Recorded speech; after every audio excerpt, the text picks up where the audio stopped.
우리가 성별에 대해서 차별하면 안 되고 동성애나 뭐 트랜스젠더나 이런 여러 가지 성적 지향이나 이런 것에 대해서 차별하면 안 된다 하는 것들을 이미 갖고 있습니다. 동성애의 위험성을 좀 과장해서 말한다거나 또는 동성애를 좀 부정적으로 표현한다거나 또는 동성애가 어떤 질병, 에이즈 같은 거죠. 그런 거랑 연결이 되어 있다. 이런 얘기들은 좀 쓰지 마라.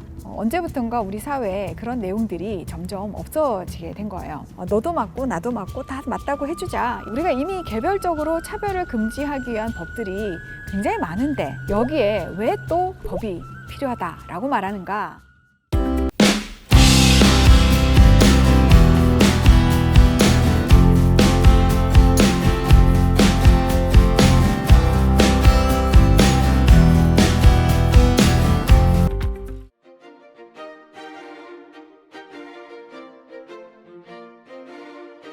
안녕하세요. 정소영 미국 변호사입니다. 지난주에 이어서 오늘은 현대인의 어떤 성의식이나 성문화가 법으로 어떻게 바뀌어서 만들어지는가 하는 것에 대한 이야기를 나누어 볼까 합니다. 우리나라에서 언젠가부터 포괄적 차별금지법 또는 평등법이란 이야기가 많이 나오고 있습니다. 우리나라에는 개별적인 차별금지법이 이미 많이 존재하고 있어요. 예를 들어서 여성가족부에서는 양성평등기본법, 경력단절여성법 이렇게 해서 여성들을 위한 법들이 있죠. 고용노동부에서도 남녀고용평등법, 근로기준법, 외국인고용법, 외국인처우법, 또 보건복지부에서는 장애인차별금지법, 또 장애인 등 편입법, 장애인복지법, 문화체육관광부에서는 문화다양성법, 교육부에서는 교육기본법, 또 국가인권위원회에서는 국가인권위원회법 등등등 해가지고 뭐 남녀에 대한 차별을 없앤다거나 아니면 몸이 불편하신 이제 장애인분들에 대한 차별을 없앤다거나 아니면 우리나라에 또 들어온 외국인들에 대한 차별을 좀 없앤다거나 이런 것들을 위해서 우리가 개별적으로 굉장히 많은 평등에 관한 법, 또 차별을 금지하는 법들을 이미 가지고 있습니다. 우리나라가 인권 선진국이거든요. 특히 이제 국가인권위원회가 생기면서 인권에 대한 그런 인식 이런 것들이 굉장히 더 높아졌다고 할 수 있습니다.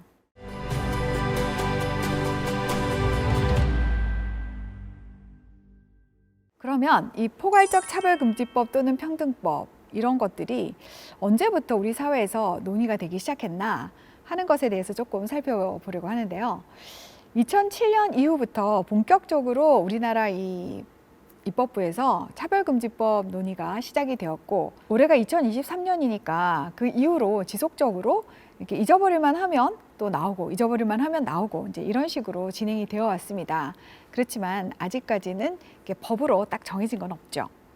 대신에 국가인권위원회법의 2조 3항에 보면은 이 차별금지 사유의 하나에 성별과 성적 지향이라는 것이 들어 있습니다.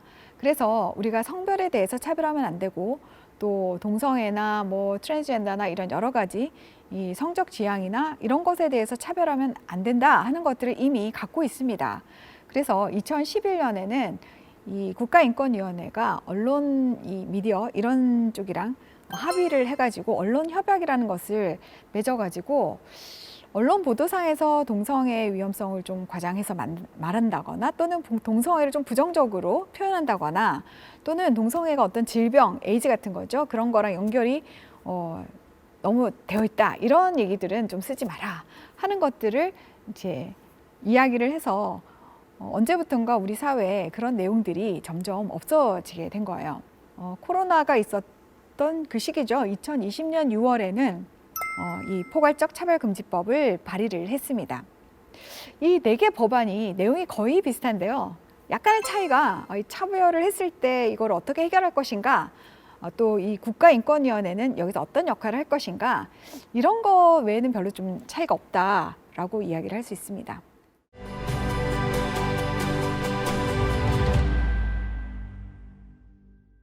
제가 서두에 말씀드린 것처럼 우리가 이미 개별적으로 차별을 금지하기 위한 법들이 굉장히 많은데 여기에 왜 또 평등법 또는 포괄적으로 이 모든 차별을 금지해야 되는 법이 필요하다라고 말하는가 하는 것이죠.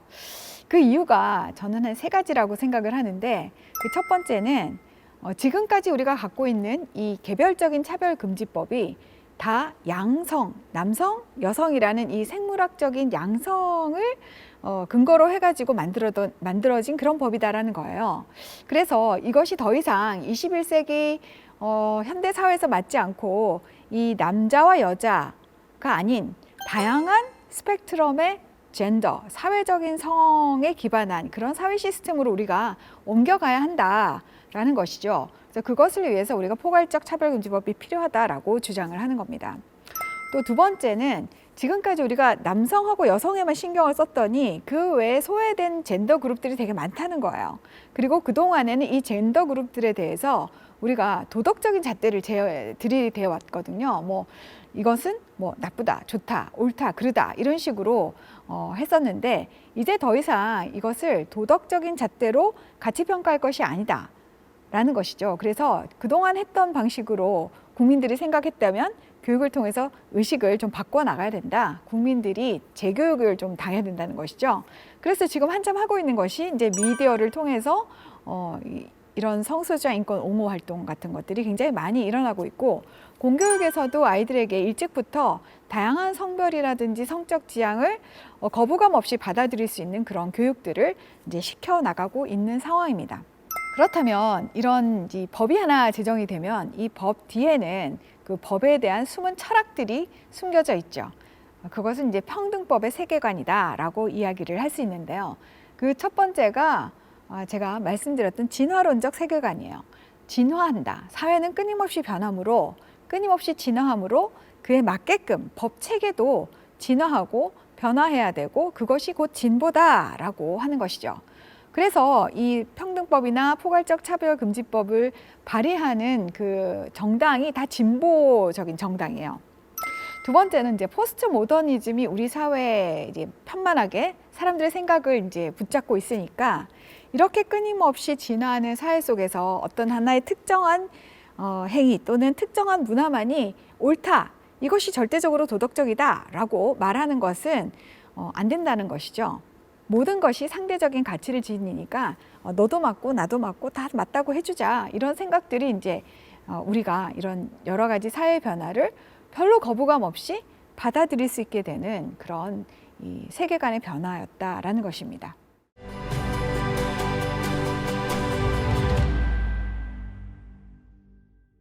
그럼 이제 제가 이 평등법 또는 포괄적 차별금지법에 대한 내용을 조금 자세히 살펴보려고 합니다.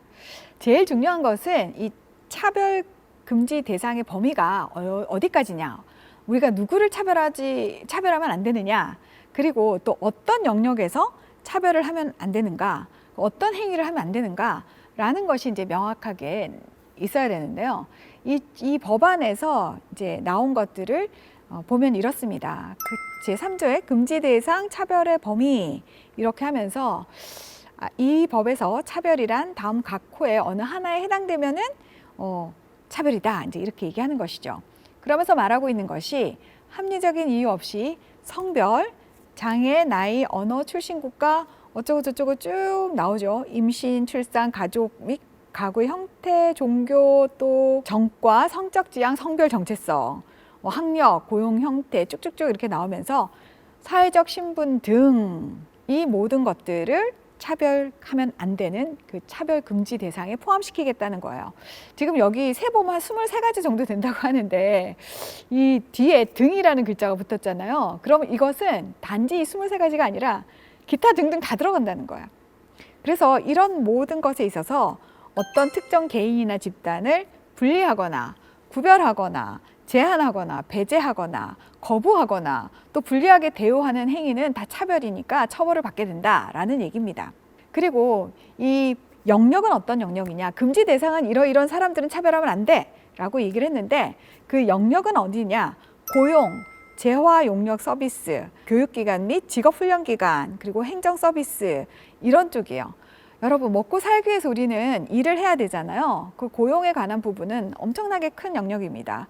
뿐만 아니라 우리가 살아가면서 여러 가지 시설과 서비스를 이용을 해야 되니까 그것도 포함되고 교육이라든지 행정도 다 포함이 되기 때문에 사실은 삶의 영역에서 그야말로 포괄적으로 차별을 하면 안 된다, 이렇게 이 법에서 이야기를 하고 있는 것입니다. 그러면서 이 차별금지법 또는 평등법에서 용어를 정의를 하는데요. 이 2조 정의에서 보면은 성별의 정의가 지금까지 우리가 알고 있던 것과는 굉장히 다릅니다. 지금까지는 우리가 성별 이러면 남성, 여성 딱 생각했잖아요. 그런데 여기서는 그 외에 분류할 수 없는 성까지가 포함이 됩니다. 이 분류할 수 없는 성에 어떤 성이 들어가는지 우리가 알 수가 없죠. 해외에서처럼 아젠더, 시스젠더, 무슨 인터섹스, 무슨 해가지고 LGBTQI 플러스 커뮤니티 뭐 이렇게 되든지 어쨌든 간에 엄청나게 많은 스펙트럼의 성들이 다 들어간다는 얘기예요.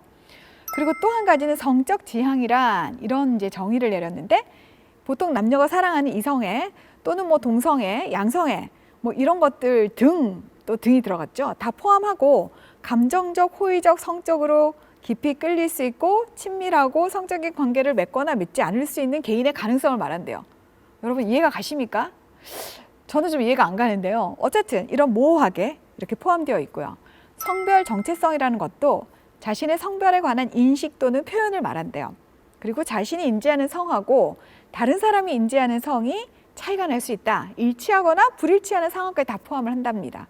그러면 내가 스스로 제가 여자인데 만약에 예를 들어서 머릿속으로 나는 남자야 라고 생각하는 거죠. 그래서 사람들한테 이제부터 나를 남자라고 불러줘 이러면 사람들이 보기는 여자인데 무슨 남자니? 이렇게 하면 안 된다는 거예요. 내가 생각하는 거, 네가 다른 사람이 보는 거, 당신이 생각하는 거, 네가 생각하는 거 이거 다를 수 있는데 그거 다 받아들여져야 된다. 이제 이런 얘기를 하고 있는 것이죠. 네, 평등법. 이게 문제가 굉장히 많아가지고 2007년부터 나왔는데 아직까지 법이 안 된 이유가 있겠죠. 가장 큰 이제 문제점 몇 가지만 제가 오늘 짚어보려고 합니다. 첫 번째가 모호성이에요. 그 두 번째는 너무 범위가 넓어요. 포괄적이에요. 그리고 초헌법성, 헌법을 넘어서는 그런 법이라는 것입니다. 왜냐? 제가 아까 말씀드린 것처럼 우리가 고용, 재화, 교육, 서비스 등 삶의 모든 영역에서 그 23가지 플러스 등 각가지 것들의 차별 대상자들을 다 차별하면 안 되는데 이거 너무 범위가 넓잖아요. 이 모든 영역에서 우리가 어떤 차별 행위를 하거나 아니면은 분리나 배제나 거부를 하거나 거부하는 것도 미워하는 거니까 혐오니까 이런 것도 안 되는데 이런 것들을 하면은 국가가 개인의 삶에 적극적으로 개입을 해서 규제하고 처벌을 하겠다는 것입니다. 원래 형벌을 주려면은 그 어떤 행동을 해야지 벌을 받는다라는 게 굉장히 명확해야 돼요. 예를 들어서 도둑질 이러면은 고의적으로 다른 사람의 허락 없이 남의 집에 들어가서 그 사람의 물건을 갖고 오는 행위 뭐 이런 식으로 범죄 요건이 정확해야 사람들이 그 법을 읽어보고는 나는 이런 행동을 하면 도둑질에 해당되는 거니까 하지 말아야겠다라고 생각을 하고 안 하겠죠. 그런데 지금 차별금지법은 내가 어떤 행동을 해야 법에 걸리고 또 어떤 행동을 해야 법에 걸리지 않는지를 알 수가 없어요. 그래서 이게 굉장히 모호하기 때문에 코에 걸면 코걸이고 귀에 걸면 귀걸이에요. 그리고 예를 들어서 내가 누구를 고용하고 싶어요. 고용하고 싶은데 똑같은 스펙을 갖고 있는 두 젊은이가 있다고 칩시다. 근데 한 사람은 그냥 대한민국의 무교, 아무런 신앙이 없어요. 또 한 사람은 똑같은 스펙이 있는데 청년의 이슬람이에요. 그래서 이 고용주가 두 사람을 인터뷰를 해본 결과 나는 그냥 이 이슬람이 아닌 이 청년이 더 그냥 마음에 들어요. 그래가지고 스펙이 똑같으니까 얘를 뽑았단 말이죠. 그러면은 이 이슬람 청년이 종교를 가지고 나를 차별했다고 얘기를 할 수가 있는 거예요. 그러면은 이 고용주는 내가 종교 때문에 차별을 해서 너를 안 뽑은 게 아니라 다른 청년이 더 나랑 케미가 맞기 때문에 뽑았다라는 것을 입증을 해야 된다는 것이거든요. 여러분 그게 입증이 되겠습니까? 내가 죄가 없다는 것을 내가 이제 입증을 해야 되는데 보통의 형법은 피해자가 내가 이런 피해를 당했으니까 이 사람을 벌 주세요 라고 이야기를 해야 되는데 피해자는 그냥 고소만 하면 돼요. 나 차별당했어 라고 얘기를 하면은 나 차별하지 않았어 라고 이 상대방이 이걸 다 입증을 해야 되니까 이게 거의 불가능한 일입니다. 그래서 굉장히 무고한 피해자를 양산해낼 수 있어요. 그리고 또 차별을 하면 안 되는 대상자들이 너무 많잖아요. 지금 카테고리가 지금 23개인데 플러스 등이 있으니까 얼마나 많겠습니까? 그러면 이 사람들 사이에도 누가 더 권리가 큰가, 이 권리가 충돌하고 갈등이 생기는 거예요. 그래서 사회 분열이 굉장히 심화가 됩니다. 되게 우스갯소리가 있는데 미국에서는 요즘에 가장 그 말빨이 센 사람이 어떤 그룹이냐? 여성이어야 돼요. 여성이고 흑인이어야 돼요. 흑인이고 레즈비언이어야 된대요. 그리고 거기다가 이슬람이면 금상첨화랍니다. 그러니까 이 사람은 겹겹으로 차별금지 이 보호 대상자가 되기 때문에 엄청나게 모든 영역에서 자신의 목소리를 강력하게 낼 수 있게 된 거죠. 그러니까 이게 얼마나 사회 갈등 요소가 되겠습니까? 마지막으로 또 무제한적으로 강제 이행금이라는 것이 있고 또 징벌적 손해배상이라는 게 있는데 내가 이 차별 금지 대상에 대해서 여러 번 차별을 할 수 있잖아요. A, B, C, D 이런 사람들 중에 있는데 A한테는 뭐 종교적인 이유로 차별을 했다고 고소당하고 B한테는 뭐 성적 지향, 또 C한테는 성별 뭐 이런 식으로 계속 이렇게 되면은 이게 단 한 건으로 끝나지 않고 계속 반복적으로 일어날 수 있거든요. 그러면은 이 고용주는 계속 벌금을 내고 또 여러 번 했으니까 너는 악성 고용주다 이래가지고 징벌적으로 뭐 100만 원 내야 될 걸 곱하기 3해서 300만 원 내. 뭐 이런 식으로 되기 때문에 사실 이 차별금지법 내지는 평등법을 위반을 하면은 이 위반한 사람의 평생이 거의 망가지는 그런 결과가 초래할 수도 있다는 겁니다. 많은 분들이 뭐 그렇게까지 그렇진 않을 거라고 하지만 실제로 해외에서는 그런 일들이 일어나고 있거든요. 그래서 우리나라의 이 헌법은 국민들에게 자유권을 보장을 하잖아요. 그리고 또 법 앞에 평등권을 보장을 하는데 이렇게 특별한 그룹들에게 특별한 지위를 부여하게 되면은 이 헌법을 초월하는 그런 권리들을 갖게 된다는 것입니다.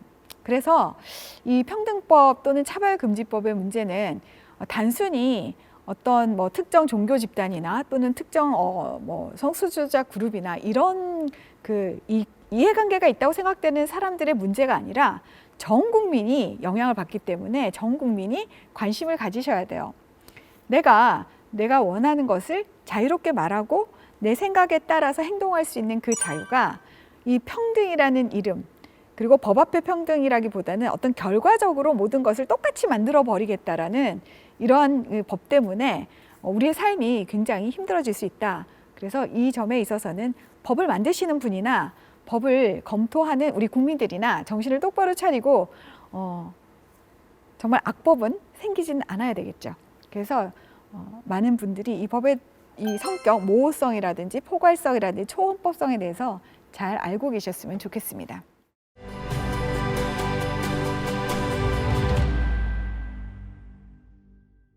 우리 사회가 지금 법은 제정되어 있지 않지만 다양한 방식으로 이미 이 포괄적 차별금지법의 내용이나 평등법의 내용이 이미 실행되고 있는 경우가 많습니다.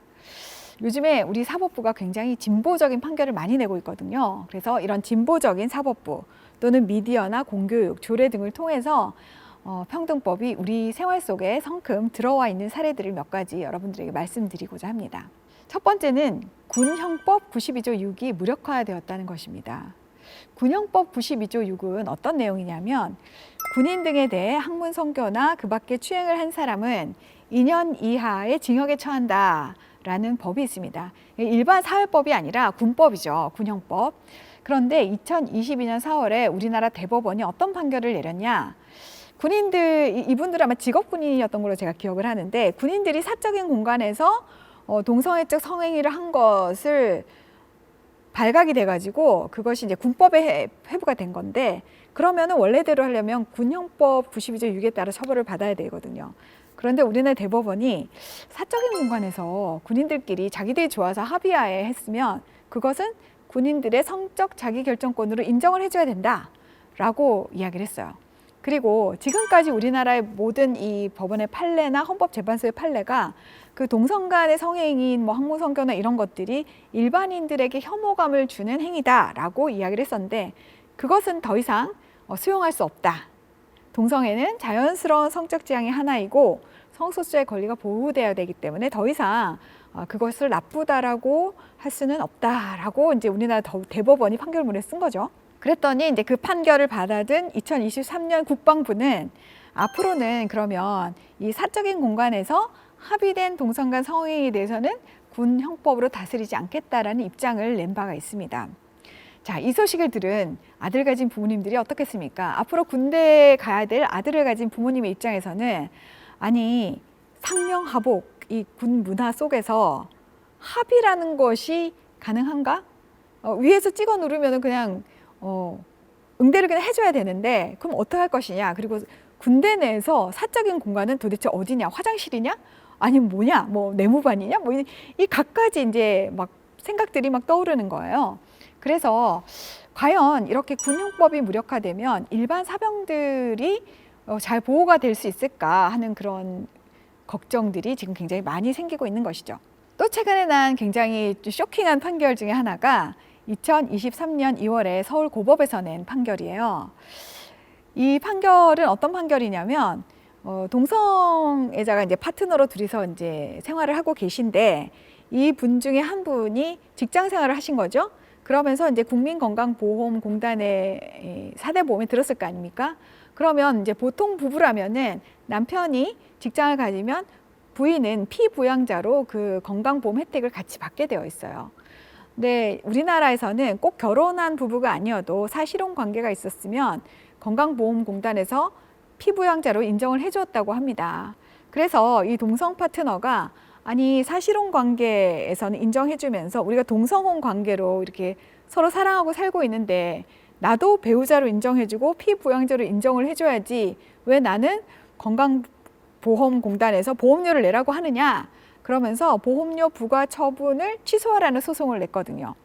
그때 우리의 법원이 그렇지 우리가 법적으로 민법적으로 결혼이라고 인정하지 않은 그 동거관계, 사실혼관계를 인정을 해줬으면 아직 민법적으로 동성결혼이 결혼 관계는 아니지만 그래도 피부양자 자격은 줘야 되지 않아? 해가지고 이 동성 파트너를 이제 배우자로 인정을 해준 거죠. 그래서 동성혼이나 이성 간에 동거하는 사실혼이나 같다 뭐 이런 식으로 된 거예요. 그래서 어쩌면 우회적으로 이미 동성결혼이 좀 합법화되는 방식으로 지금 가고 있다라고 이제 사람들이 생각을 하게 된 것입니다. 마지막으로 또 판결이 하나 있었는데 2023년 2월 판결이죠. 서울 서부지법 민사 항소 2-3부에서 한 건데 수술이 없어도 성별 정정이 가능하다 이런 이제 판결을 냈어요. 물론 그 전에도 한 2번 그런 판결이 있었어요. 근데 이번에 이제 판결문에 외부 성기를 제외한 모든 부분, 특히 정신적인 영역이 여성으로 평가됨이 명백하다면 여성으로 인정을 해줘야 된다. 그래서 외부 이 생식기 수술을 하는 거, 외부 성기 성형 수술을 하는 거 이런 것들은 성전환 여부를 판단하기 위한 참고 사항일 뿐 꼭 필요 불가결한 요건은 아니다라고 했습니다. 그래서 외과적인 수술을 하지 않아도 그냥 겉보기에 좀 여자 같고 이러면은 성별 정정이 이제 쉽게 이루어질 수 있도록 그렇게 허용을 해준 거죠. 그러면 이제 앞으로 트랜스젠더가 되기가 굉장히 쉬운 그런 사회가 되는 것입니다. 그런데 웃기는 것은 이 판결이 나고 얼마 지나지 않아서 여의도에 여성 그 헬스장 탈의실에 여장 남자가 들어가가지고 이렇게 어슬렁거리다가 붙잡힌 사건이 있었거든요. 그 사건에서 그 남자는 정신적으로는 난 여자야 뭐 이렇게 주장을 하면 우리가 할 말이 없어지는 것이죠.